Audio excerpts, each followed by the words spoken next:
Hong Kong के एक power plant में सब कुछ सामान्य चल रहा होता है जब अचानक एक रहस्यमय आदमी उनके सिस्टम को हैक कर लेता है। कूलिंग मशीन बंद हो जाती है और कुछ ही देर में गर्मी से एक बड़ी विस्फोट हो जाती है। 100 से ज्यादा वर्कर्स या तो मर जाते हैं या फिर बहुत बुरी तरह से घायल हो जाते हैं और 10 किलोमीटर के आसपास के इलाके को तुरंत खाली करवाना पड़ता है। इसी बीच अमेरिका की एक जेल में हैकर निक को हथकड़ी लगाकर उसकी सेल से बाहर ले जाया जा रहा होता है। पुलिस उसके सामान में एक छुपा हुआ डिवाइस ढूंढ लेती है और ये पता चलता है कि उस ब्लॉक के सारे क्रिमिनल्स के अकाउंट में हाल ही में कुछ पैसे आए हैं। इसलिए उन्हें लगता है कि ये सब निक ने ही किया है। निक तुरंत इनकार कर देता है तो उसे सॉलिटरी कॉन्फाइनमेंट एकांत कारावास में डाल दिया जाता है जहां वह एक्सरसाइज करके अपना दिमाग बिजी रखता है। चीन में कैप्टन दावाई सरकार को एक्सप्लेन करता है कि पावर प्लांट को रिमोट एक्सेस टूल रैट से हैक किया गया था। ये इसलिए संभव हुआ क्योंकि प्लांट के सिस्टम बहुत पुराने हैं और उनमें सिक्योरिटी काफी वीक है। ये भी सामने आता है कि सेम मॉडल के रिएक्टर्स अमेरिका में भी एक ही समय पर अटैक किए गए थे। दावाई को लगता है कि वह हैकर को पकड़ सकता है, लेकिन उसके लिए उसे प्लांट के कंप्यूटरों का एक्सेस चाहिए ताकि वो ट्रैकिंग कर सके। लेकिन अभी प्लांट इतना ज्यादा गर्म है कि अंदर जाना संभव नहीं है, इसलिए दावाई को थोड़ा इंतजार करना पड़ेगा कूल डाउन के लिए। दावाई FBI से मदद मांगता है और एजेंट कैरल को अपने बॉस को यह समझाना पड़ता है कि चीन के साथ काम करना एक अच्छा आइडिया है। आखिरकार दावाई को अमेरिकी प्लांट के हैकर अटैक का कोड मिल जाता है, लेकिन उसके पास वो नॉलेज नहीं होती उस कोड को क्रैक करने की।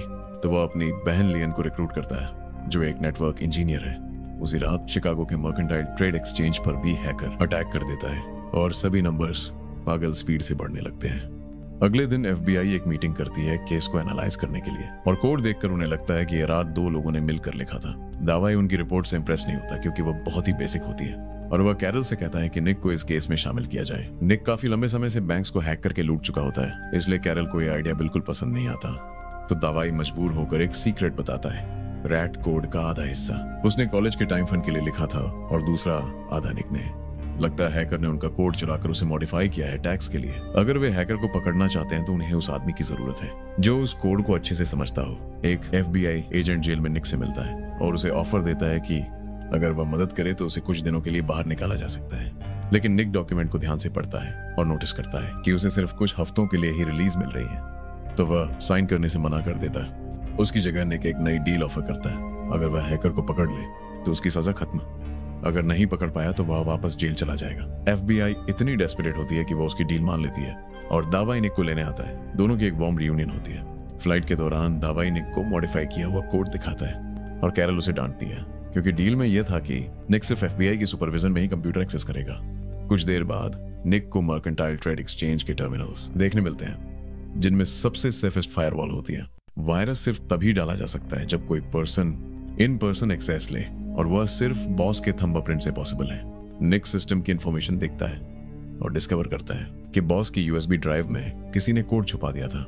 जब वह सस्पेक्ट के बारे में सोच रहा होता है तो बॉस को एक आदमी लोजानो याद आता है जो सिर्फ 1 महीने के लिए काम पर था और अचानक गायब हो गया था। बाद में निक और उसके सिबलिंग्स कोड एनालाइज करते हैं और देखते हैं कि कोड की कुछ लाइंस अभी अधूरी हैं। वे कंक्लूड करते हैं कि हैकर को जल्दी पैसे चाहिए थे, इसलिए उसने सोया मार्केट पर अटैक किया ताकि अपने अकाउंट को भर सके और अब उसके पास टाइम है कोड फिनिश करने का। ये मतलब है कि अब वो और भी बड़ा अटैक प्लान कर रहा है। इसी बीच FBI सिक्योरिटी कैमरा से लोसानो को ढूंढ लेती है और उसके टैटूज देखकर पता चलता है कि वो एक गैंग का मेंबर है और उसने जॉब लेने के लिए अपनी आइडेंटिटी फेक की थी। अगर FBI डायरेक्ट एजेंट्स भेजती तो वह सस्पिशियस लगता, इसलिए निक और लियन खुद वॉलंटियर करते हैं उससे बात करने के लिए। निक को एक एंकल ब्रेसलेट दिया जाता है ताकि वह भाग न सके। दोनों लोजानो के अपार्टमेंट में जाते हैं लेकिन वहां उसकी लाश मिलती है और उसके हाथ में एक सिरिंज होती है। निक और लियन उसके कंप्यूटर चेक करते हैं और पावरफुल डिवाइसेस मिलती हैं जो उसका सारा डेटा एनक्रिप्ट करती हैं और उसे एनोनिमस बनाए रखती हैं। IP एड्रेस भी ट्रेस नहीं होता। लगता है ये सब हैकर ने उसके लिए सेट किया था। एक मिस्टीरियस ईमेल में मीटिंग का इनवाइट होता है और निक उसका जवाब देकर टाइम और प्लेस कंफर्म करता है। जो एजेंट निक को देख रहा होता है वो रिपोर्ट करने की कोशिश करता है लेकिन उसके फोन में सिग्नल नहीं आता। निक उसका फोन लेता है और ठीक करने के बहाने उस ऐप को मॉडिफाई कर देता है जो उसकी एंकल मॉनिटर को ट्रैक करती है। इस दौरान कैरल और दावाई ट्रेड एक्सचेंज मार्केट के बॉस से क्लाइंट फाइल्स का एक्सेस मांगते हैं। पहले तो वो मना करता है क्योंकि उसे कॉन्फिडेंशियलिटी ब्रेक करनी पड़ेगी, लेकिन जब कैरल धमकी देती है कि वो प्रेस को बता देगी कि उनका मार्केट सेफ नहीं है तो बॉस मान जाता है। फाइल्स मिलने के बाद दावाई और कैरल सेल्स की लिस्ट देखते हैं और 3 लार्ज वॉल्यूम ट्रेड्स मिलती हैं जो एक्सैक्ट हैकर अटैक के टाइम के आसपास की गई थी। ये ट्रेड्स हांगकांग के बैंक अकाउंट से लिंक्ड होती हैं। शाम में निक और लियन एक रेस्टोरेंट में हैकर का वेट करते हैं लेकिन वो नहीं आता। निक कैमरे नोटिस करता है और स्नीक करके बैक रूम में जाता है कंप्यूटर चेक करने। पता चलता है कि हैकर तो उन्हें कैमरों के थ्रू पहले से देख रहा था। कैमरा सॉफ्टवेयर की जानकारी देखकर निक नोटिस करता है कि हैकर का आईपी यूक्रेन का है और वह उसे एक मैसेज भेजता है, लेकिन जवाब में गाली मिलती है। गुस्से में निक वापस मेन रूम में जाता है और लियन से कहता है कि उन्हें तुरंत यहाँ से निकल जाना चाहिए। लेकिन उसी वक्त कुछ गुंडे रेस्टोरेंट में घुस जाते हैं और उनसे पूछते हैं कि वो कौन है। बिना कुछ कहे निक उनसे लड़ना शुरू कर देता है और जो भी चीज हाथ लगती है जैसे कि फर्नीचर उससे मारने लगता है। वो ज्यादातर गुंडों को गिरा देता है और जब आखिरी आदमी छुरी लेकर उस पर हमला करता है तो निक एक बोतल तोड़ता है ताकि काउंटर अटैक कर सके और आसानी से फाइट जीत जाता है। उसके बाद निक दवाई को कॉल करता है और उसे वार्न करता है कि वो ईमेल सिर्फ एक ट्रैप थी और अब हैकर को पता चल गया है कि वो उसके पीछे है। दवाई अनाउंस करता है कि वो सुबह चीन जाएंगे ताकि बैंक अकाउंट्स का पीछा कर सके। इसलिए निक और लियन रात का बचा हुआ वक्त रोमांटिक तरीके से बिताते हैं। अगली सुबह पूरा ग्रुप पावर प्लांट पहुंचता है जहां अब भी एक्सप्लोजन के शिकार लोगों को रेस्क्यू किया जा रहा है। बिल्डिंग अभी भी गर्म है इसलिए उन्हें कंप्यूटर तक पहुंचने के लिए रुकना पड़ता है। फिर वो लोकल पुलिस से मिलते हैं जिन्होंने बैंक अकाउंट होल्डर्स का पता लगा लिया है। वो 3 एवरेज ठग लगते हैं जो एक क्रिमिनल कास्टर से जुड़े हैं, इसलिए वो हैकर के फ्रंट होने चाहिए। पुलिस उनका पहले से पीछा कर रही थी और कोई सस्पिशियस एक्टिविटी नहीं देखी गई। लेकिन निक उनके डेली रूट्स को एक ही वक्त पर चेक करता है और एक कॉमन एड्रेस डिस्कवर करता है। दवाई और निक उस लोकेशन पर जाते हैं और वहां एक पुलिस वैन को देखते हैं जो एक लेबनानी ट्रैफिकर पर नजर रखे हुए। वो वैन की सिक्योरिटी फुटेज चेक करते हैं और पाते हैं कि अकाउंट होल्डर्स रोज सुबह यहाँ आते हैं, लेकिन सिर्फ टेक्स्ट करते हैं। एक फोन लेकर निक एरिया को स्कैन करता है जब तक एक स्पेशल सिग्नल नहीं मिलता और फिर उसे झाड़ियों में एक छुपा हुआ ट्रांसमीटर मिलता है। वो उसे तुरंत कंप्यूटर से कनेक्ट करते हैं और कंफर्म करते हैं कि ये 3 अकाउंट होल्डर्स बस वहां से गुजरना पड़ता है ताकि हैकर के मैसेजेस रिसीव कर सके जिन्हें बाद में डिलीट कर दिया जाता है ताकि कोई सबूत न रहे। थोड़ी देर बाद टीम नोटिस करती है कि तीनों अकाउंट्स में जो पैसा था वो मूव हो गया। इसका मतलब है हैकर ने कैश आउट कर लिया। जब दवाई निक को बताने जाता है तो देखता है कि वो उसकी बहन के साथ इंटीमेट हो रहा है।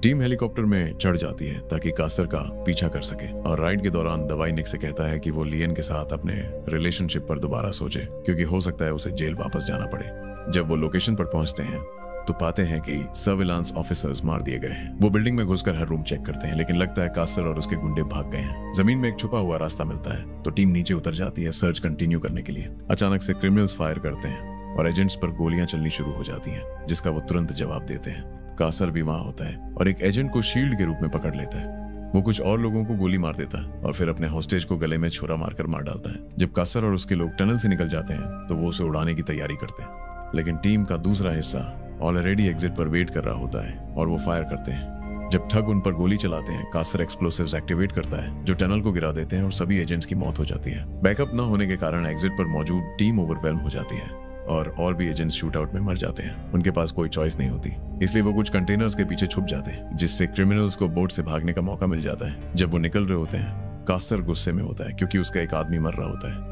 उसी रात कास्टर एक बड़े शिप पर ट्रैफिकर से एक स्पेशल पैकेज उठाता है और फिर मैनेलैंड लौट जाता है। इसी बीच दवाई को बताया जाता है कि पावर प्लांट की टेम्परेचर अब इतनी कम हो गई है कि अंदर जा सकते हैं बिना तुरंत मरे, लेकिन अब भी काफी गर्मी है इसलिए उन्हें हेजमेट सूट्स पहनने पड़ते हैं और जल्दी काम करना पड़ता है। जब वो कंप्यूटर रूम में घुसते हैं तो देखते हैं कि अब भी बॉडीज पड़ी हैं। एक एजेंट गर्मी से गिर जाता है तो निक दवाई से कहता है कि उसे बाहर ले जाए जब तक वो काम पूरा करता है। वो एक इमरजेंसी कैबिनेट तोड़ता है ताकि एक एक्स निकाल सके और सर्वर पे मारना शुरू कर देता है, लेकिन वाइब्रेशन की वजह से छत का कुछ हिस्सा गिर जाता है। निक बस चलते जाता है जब तक वो सर्वर खोलकर एक हार्ड ड्राइव नहीं निकाल लेता। फिर निक और दवाई मिलकर बीमार एजेंट को बाहर ले जाते हैं। जब इमरजेंसी टीम हार्ड ड्राइव का टेम्परेचर नीचे लाती है तो वो उसे कंप्यूटर से कनेक्ट करते हैं और मॉलवेयर के कुछ फ्रैगमेंट्स मिलते हैं, लेकिन वो इतने करप्टेड होते हैं कि उनसे कोई यूजफुल इंफो नहीं मिलती। निक याद करता है कि जब उसे अरेस्ट किया गया था तो उसने अपना डेटा डिलीट करने की कोशिश की थी, लेकिन गवर्नमेंट ने उसका डेटा वापस ले लिया था। और कैरोल एडमिट करती है कि उनके पास एक सॉफ्टवेयर है जिसका नाम ब्लैक विडो है जो ये काम कर सकता है। वो अपने बॉस से परमिशन मांगती है, लेकिन वो चीन या किसी क्रिमिनल हैकर को सॉफ्टवेयर देने से मना कर देता है क्योंकि सॉफ्टवेयर रिमोट लॉगिन के थ्रू काम करता है। निक वॉलंटियर करता है कि वो गवर्नमेंट का सिस्टम हैक करके उसे एक्सेस करेगा।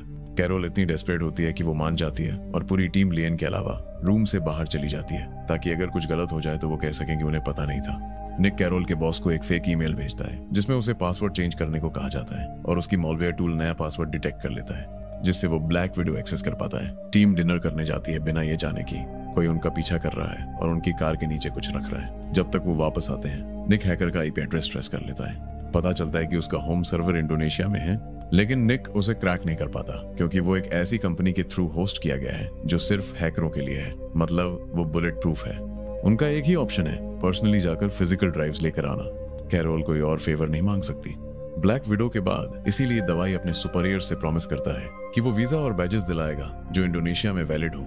थोड़े वक्त बाद लियन होस्टिंग कंपनी के अकाउंटिंग रिकॉर्ड्स तक पहुंच जाती है और नोटिस करती है कि कुछ पेमेंट्स एक ऐसे सॉफ्टवेयर को गई हैं जो सैटेलाइट टाइम प्रिंट करता है। हैकर ने मलेशिया के कोस्ट की हाई रेजोल्यूशन इमेजेस खरीदी हैं। इसी बीच चाइनीज गवर्नमेंट दवाई को बताती है कि FBI ने उन्हें इन्फॉर्म किया है कि निक ने कॉन्फिडेंशियल सॉफ्टवेयर हैक किया है और वो उसे वापस जेल भेजना चाहते हैं। दवाई समझाने की कोशिश करता है कि अगर निक नहीं होता तो वो हैकर का पता नहीं लगा पाते, लेकिन उसके बॉसेज उसकी बात नहीं सुनते। टीम का बाकी हिस्सा इंडोनेशिया जा सकता है, लेकिन निक को USA भेजना पड़ेगा। सुबह दवाई एक टेक्स्ट भेजकर लियन को वार्न करता है तो वो और निक तुरंत वहां से निकल जाते हैं। कैरोल को उसके बॉस का कॉल आता है जिसमें उसे डांटा जाता है जो हुआ उसके लिए, और जब वो समझाने की कोशिश करती है कि उसके पास कोई और ऑप्शन नहीं था, फिर भी उसे निक को हैंडओवर करने का ऑर्डर दिया जाता है। जब वो उसके रूम में जाती है, वो पहले ही जा चुका होता है। फिर उन्हें एहसास होता है कि निक ने एजेंट के मॉनिटर ऐप को मॉडिफाई कर दिया था, तो वो जल्दी से उसे ठीक करते हैं ताकि उसकी मौजूदा लोकेशन मिल सके। दवाई चुपके से निक से मिलता है और उसे बताता है कि अमेरिकियों को लगता है कि ब्लैक विडो चीन के पास निक की वजह से है, इसलिए वो उसे भागने को कहता है और वादा करता है कि बाद में इंडोनेशिया में मिलेगा। लियन भी साथ जाना चाहती है, लेकिन निक को लगता है कि ये बहुत खतरनाक है, इसलिए दोनों में झगड़ा होता है जब तक कि लियन उसे अकेला छोड़कर चली नहीं जाती।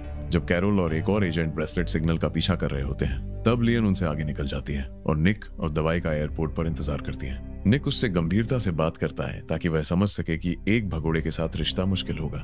उनकी बात अभी खत्म भी नहीं होती कि अचानक कार ब्लास्ट हो जाती है और दवाई तुरंत मारा जाता है। कस्सार और उसके आदमी वहीं पास होते हैं और गोलियां चलाने लगते हैं, इसलिए निक को रोती हुई लियन को छिपाना पड़ता है। तभी कैरोल और उसका एजेंट वहां पहुंचते हैं और शूट आउट में शामिल हो जाते हैं। वो कुछ गुंडों को मार देते हैं, लेकिन खुद भी जल्दी ही गोली लगने से गिर जाते हैं। निक और लियन इस डिस्ट्रैक्शन का फायदा उठाते हैं और सबवे स्टेशन में घुस जाते हैं, ट्रेन में चढ़ जाते हैं। एकदम आखिरी वक्त पर जब दुश्मन उन्हें पकड़ने ही वाला होता है, लियन बदला चाहती है और निक मान जाता है कि वो भी साथ चलेगा।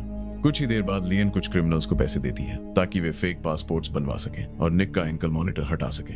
इंडोनेशिया के बजाय वो मलेशिया जाने का प्लान बनाते हैं, जहां वे हैकर के मकसद को ढूंढना चाहते हैं। पुलिस मॉनिटर ऐप के जरिए निक को ट्रैक कर रही होती है, लेकिन वह मॉनिटर पहले ही समुद्र में फेंका जा चुका होता है। एक प्राइवेट प्लेन के मालिक को घूस देकर लियन और निक मलेशिया पहुंच जाते हैं। वे सैटेलाइट के कोऑर्डिनेट्स को फॉलो करते हैं, लेकिन इलाका खाली लगता है। अचानक उन्हें पत्थरों के बीच से कुछ छिपी हुई सीढ़ियां दिखती हैं, जिसे चढ़ने पर एक हैच मिलता है। अंदर जाकर उन्हें वो सारी मशीनें मिलती हैं जो लोकल डैम को चलाती हैं।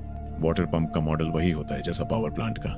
तो निक अंदाजा लगाता है कि हैकर डैम को नुकसान पहुंचाना चाहता है ताकि टिन माइंस तबाह हो जाएं और वो टिन ऑप्शंस खरीदकर पैसा कमा सके। पहले के अटैक्स सिर्फ कोड को परखने की प्रैक्टिस थे। कुछ वक्त बाद दोनों इंडोनेशिया पहुंचते हैं और टूल्स खरीदते हैं, जिन्हें वे अपने कमरे में कंप्यूटर के साथ सेटअप करते हैं। निक एक कार में जाकर पार्किंग लॉट के ऊपर से एक वैन को धक्का देता है ताकि वह नीचे होस्टिंग कंपनी की बिल्डिंग पर गिरे और नुकसान करे। जल्दी ही इलाके में पुलिस और इमरजेंसी सर्विसेज पहुंच जाती हैं। सबका ध्यान बंटा होता है, तो निक अंदर चुपके से घुस जाता है और अपना लैपटॉप सर्वर से कनेक्ट करके फाइल्स और कोड्स डाउनलोड करता है। वापस कमरे में आकर वह और लियन डेटा एनालाइज करते हैं और कंफर्म करते हैं कि हैकर के पास राट का तीसरा वर्जन है और वो सच में डैम को टारगेट कर रहा है। वे उसका असली अकाउंट इन्फो भी निकाल लेते हैं। अगले दिन लियन एक बैंक जाती है और रिसेप्शनिस्ट को बताती है कि उसकी मैनेजर के साथ एक प्रेजेंटेशन है, लेकिन उससे कॉफी उसके नोट्स पर गिर गई। मैनेजर उसके नोट्स प्रिंट करने के लिए उसका USB ड्राइव कनेक्ट करता है, जिससे निक बैंक के सिस्टम को हैक करता है और हैकर के पैसे अपने अकाउंट में ट्रांसफर कर लेता है। फिर वह हैकर को एक वार्निंग मैसेज भेजता है एक फोन नंबर के साथ।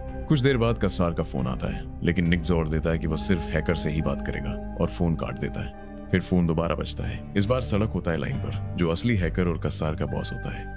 निक दिखावा करता है कि वो टीम अप करना चाहता है और वे मिलने का प्लान बनाते हैं। निक और लियन दोनों को लगता है कि यह खतरनाक होगा, तो लियन स्टोर से काफी सामान ले आती है और निक अपने लिए कुछ प्रोटेक्शन गियर बनाता है। साथ ही सेल्फ डिफेंस टूल्स भी छिपा लेता है। निक ने सड़क से कहा होता है कि सिर्फ कस्सार को लाना, लेकिन वो अपने सारे आदमियों के साथ आता है। लियन दूर से देख लेती है और निक को वार्न करती है। निक तुरंत सड़क को कॉल करके लोकेशन बदलने को कहता है। शाम को वे लोकल फेस्टिवल में मिलते हैं, लेकिन सड़क फिर से अपने आदमियों के साथ आता है। निक और लियन भीड़ में छिप जाते हैं और जरूरत पड़ने पर डांसर्स को हटा देते हैं। निक कस्सार को पीछे से सरप्राइज करने की कोशिश करता है, लेकिन कस्सार पलट जाता है और गन दिखा देता है। जब कस्सार निक को चेक करने के लिए पास आता है, निक जल्दी से उसका सिर पकड़कर स्क्रू ड्राइवर से उसे मार देता है। फिर निक उसकी गन ले लेता है और सड़क के पास जाता है, लेकिन सड़क के आदमी फायरिंग शुरू कर देते हैं। भीड़ घबरा जाती है। निक भी गोली खाता है, लेकिन दोनों गुंडों को मार देता है। सड़क चाकू से हमला करता है, लेकिन वह निक की हुडी में अटक जाता है। दोनों में फाइट होती है। निक सड़क का हाथ तोड़ देता है और बार बार चाकू से उसे मारकर उसे खत्म कर देता है। उसके बाद निक लियन के पास भाग कर जाता है, जो उसे कार में ले जाती है। निक की प्रोटेक्शन की वजह से गोलियां जानलेवा नहीं होती और लियन जल्दी से उसके जख्म बांधती है।